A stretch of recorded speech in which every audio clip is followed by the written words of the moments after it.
ওঠ না ভম্বল। রাজু তার মাথায় চাঁটি মেরে বলল, আর তখনই ও ঘুরে আমাদের দিকে তাকালো। ওকে দেখে আমাদের লোম খাড়া হয়ে গেল, কারণ শিবার মুখটা পুরো রক্তে মাখা ছিল, আর ও একটা মানুষের আঙুল চিবোচ্ছিল।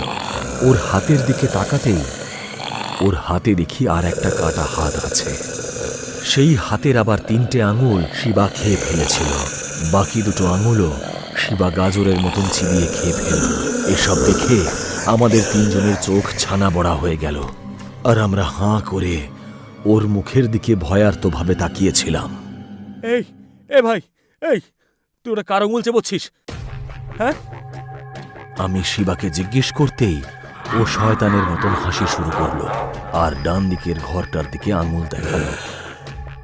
আমরা ওই ঘরটার দিকে তাকানো মাত্রই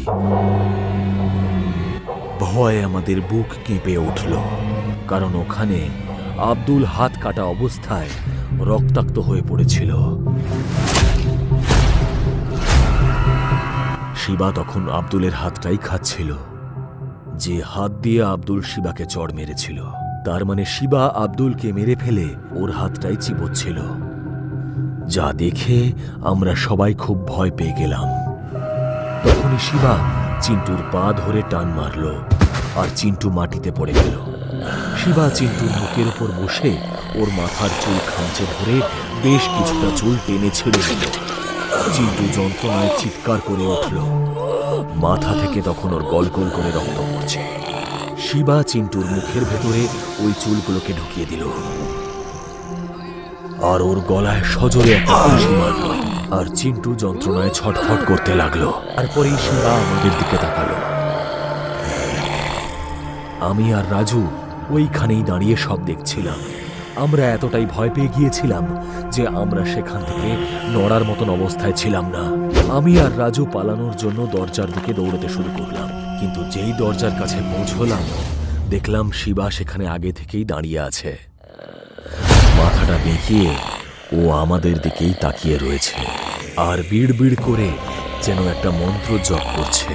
আমরা ঘুরেই চিন্টুর লাশের দিকে ছুটে যেতে গিয়ে দেখি চিন্টুর লাশ ওই জায়গাতে দাঁড়িয়ে আছে, এবং পাশে আব্দুলের লাশ।